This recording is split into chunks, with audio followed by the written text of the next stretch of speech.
All right, so this is questions 20 through, I hope, 30.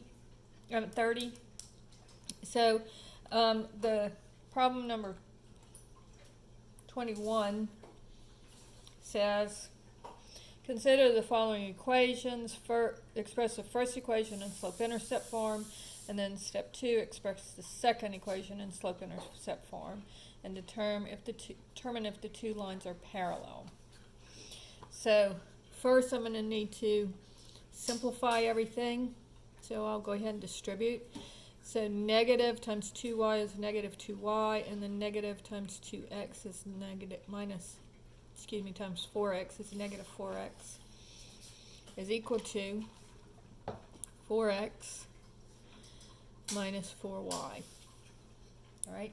So now I want to solve for y. So I'll go ahead and add 4y to both sides, and I'll get 9 plus 2y minus 4x equals 4x. Add the 4x, and I'm trying to get the y by itself. I get 8x, and then subtract the 9 and divide everything by 2.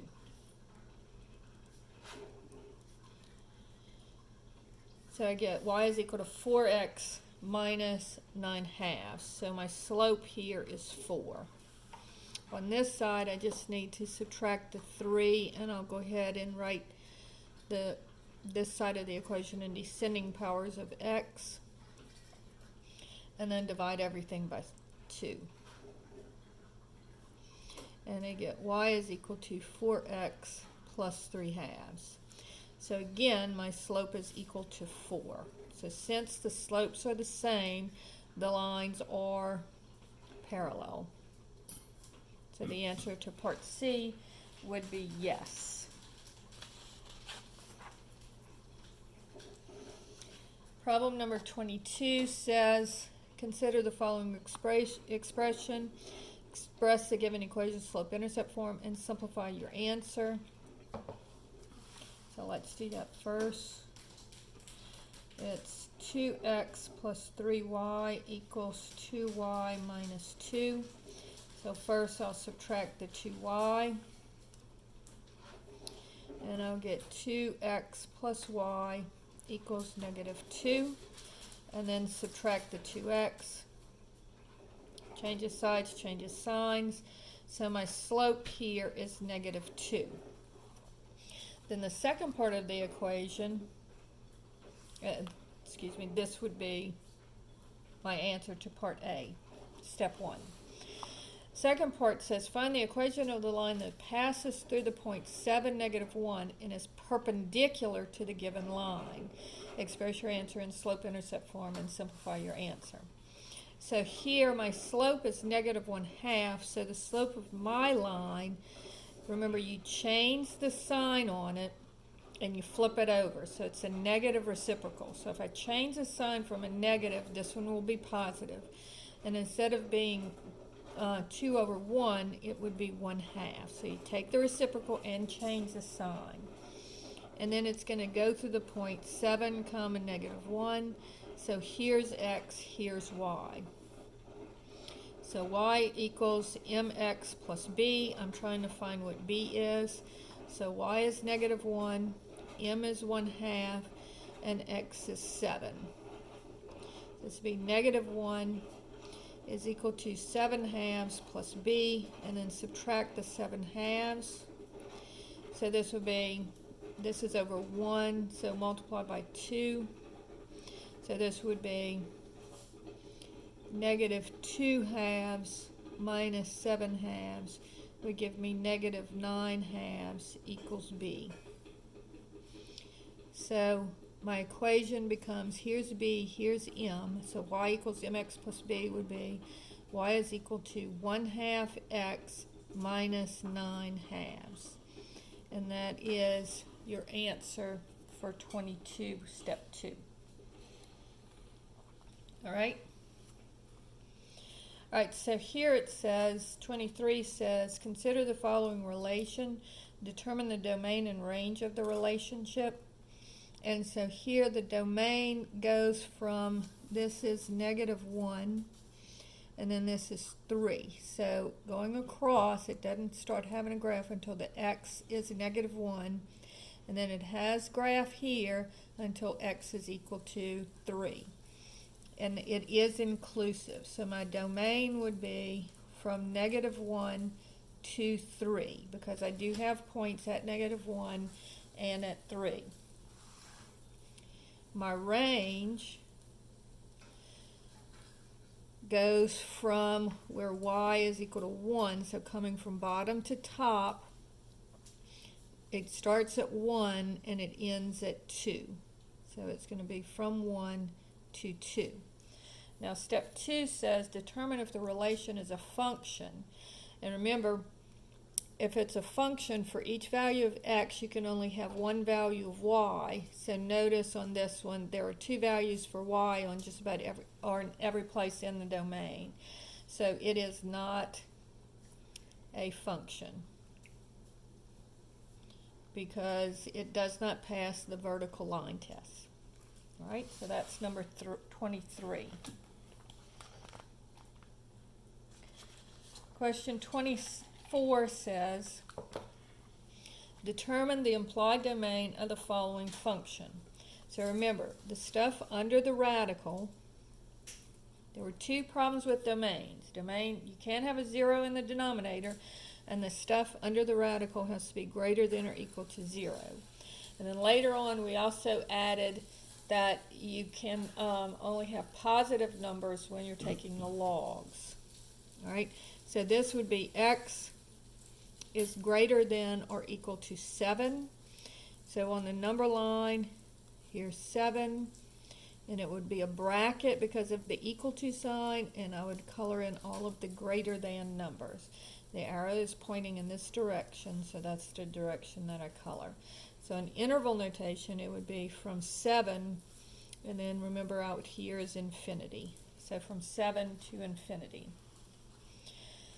All right, so 25 says determine if the graph is a function. And notice if you draw vertical lines, it does pass the vertical line test, so yes it is. And then determine the domain and range of the graph. So in this case, notice that this arrow goes to the left, this arrow goes to the right. So the domain is going to be all real numbers. But the range, notice it never gets higher than the vertex. And so this is the y-coordinate of 1.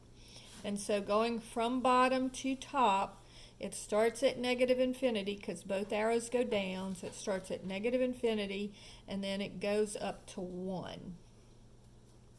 And there is a point at 1, so that would be a bracket, not a parenthesis. But you can never get to infinity, so infinity and -infinity is always a parenthesis. All right? Problem 26 says, consider the following function. Find the slope and the y-intercept. Now this is y is equal to -4/3 x plus 4.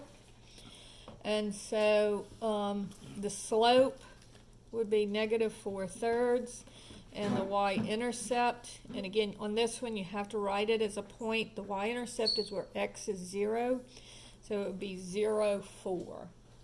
All right, and then plot 2 points in the graph on the line to graph the function. So I already have 1 point, 0, 4.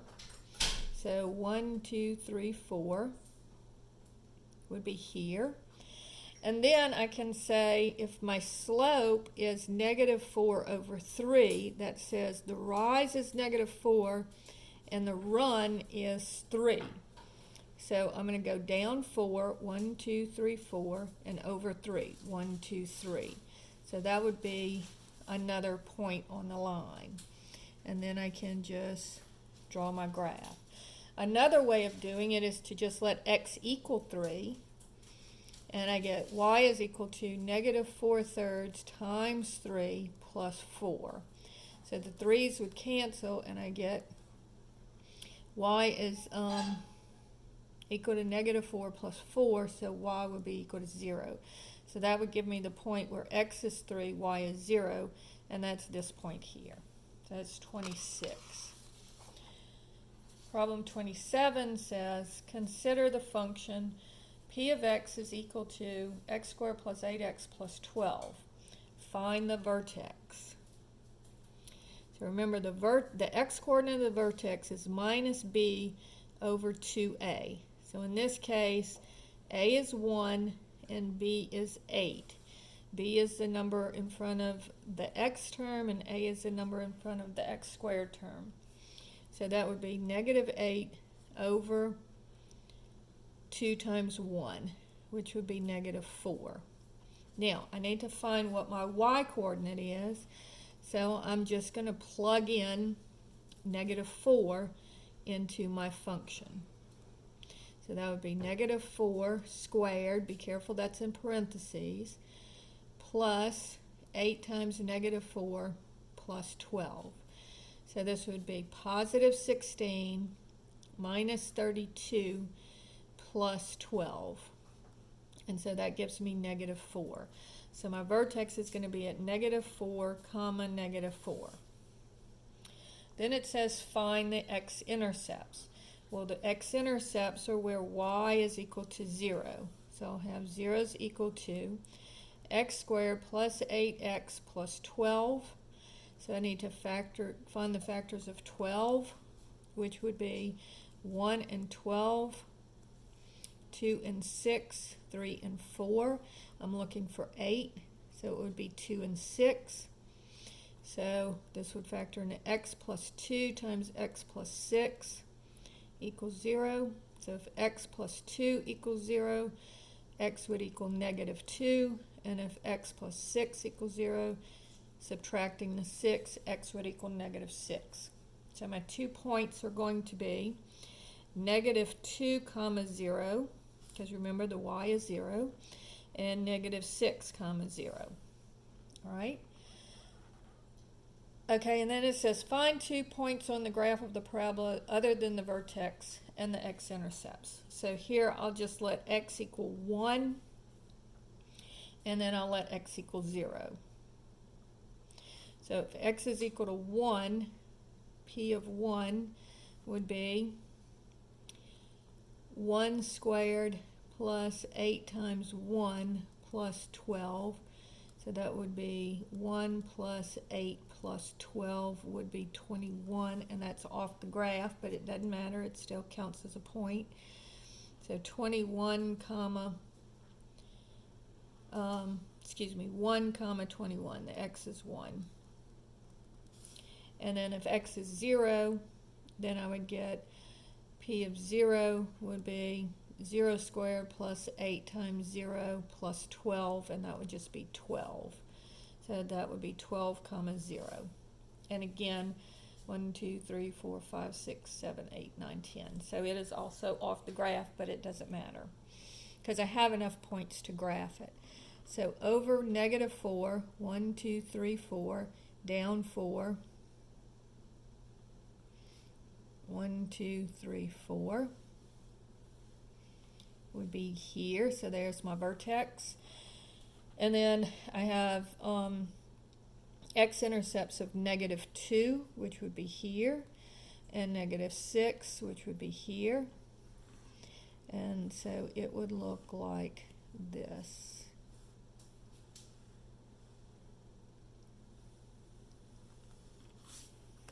All right. So there's your parabola. And again, it's just a sketch, so it doesn't really matter if it's perfect. Just make sure it goes through the vertex and through the 2 x-intercepts.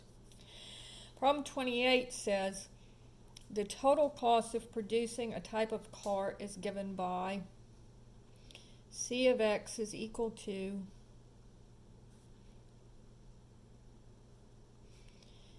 this function, where x is the number of cars produced. How many cars should be produced to incur a minimum cost? All right, so this is going to be a right side up parabola, so the minimum cost will be incurred at the vertex. So I'm looking for the vertex. And in this case, I don't even need to find the y-coordinate because it's just asking how many cars should I produce, and that is x. So here I'm going to just use x is equal to minus b over 2a. And so b is negative 60, and a equals 0.2. So this would be the opposite of negative 60 is 60 divided by 2 times 0.2. And so that would be 60 divided by, open parentheses, 2 times 0.2, close parentheses, equals 150. So I should produce 150 cars, and that would incur the minimum cost. All right? Problem 29 says, consider the following function, and this is an absolute value function, so remember this is going to be a V shape. Identify the general shape of the graph. So it would be a V shape, so it would be this. Now step 2 says, find 2 points on the graph of this function other than the origin. Express each coordinate as an integer or simplified fraction. So if I let x equal 1, all right, now be careful here. So k of 1 would be negative 4/5 times the absolute value of 1. But the absolute value of 1 is 1. So I get negative 4/5. So that gives me the point 1 comma negative 4/5. All right. Now, if I let x equal negative 1, k of negative 1 is negative 4/5 times the absolute value of negative 1. And so that's going to be absolute value of negative 1 is 1. So negative 4/5 times 1 still gives you negative 4/5. So notice this is a point over negative 1 down 4/5 and over 1 down 4/5. So both of my y-coordinates should be negative. So that's problem 29. Oh, and then they ask you to graph it. So it looks like that. Okay. Question 30 says, consider the function negative 3, t of x is equal to negative 3 times x minus 3. Okay. So notice that this is, the negative is a reflection. The 3 is a scale, which is a stretch. And then this is a horizontal shift. And remember, if I let x minus 3 equal 0, then I would get x is equal to 3. So it's a shift of 3 in the positive direction, so to the right. So the horizontal shift is 3 to the right. The stretch is 3. And then this is a reflection about the x-axis, so yes, but not about the y-axis. And then there is no vertical shift. And then they ask you to graph it. Now remember, this is a square root problem, so it looks like a half of a sideways parabola. So I'm going to take it and I'm going to shift it 3 to the right, so 1, 2, 3, all right? And that's going to be where my vertex is because it's not shifted vertically at all. Then it's going to be stretched by 3 and reflected. So now I'm going to go over 1, and remember it's over 1 and down 3. So over 1, down 1, 2, 3. And so my parabola will look kind of like this. And again, it's just a sketch. Now, looking at my vertex, My vertex is a point 3, 0. So when I'm looking at my domain and range, my domain doesn't start, see the graph doesn't start until x is equal to 3, and then it goes to infinity. So my domain is going to be from 3 to infinity, and there is a point at 3, so there's a bracket at 3, and then a parenthesis at infinity. Now my range goes from bottom to top. So from bottom to top, notice that this arrow goes down, so even though it's going sideways, it's still going down. So it'll start down here, and this is negative infinity here and infinity up here.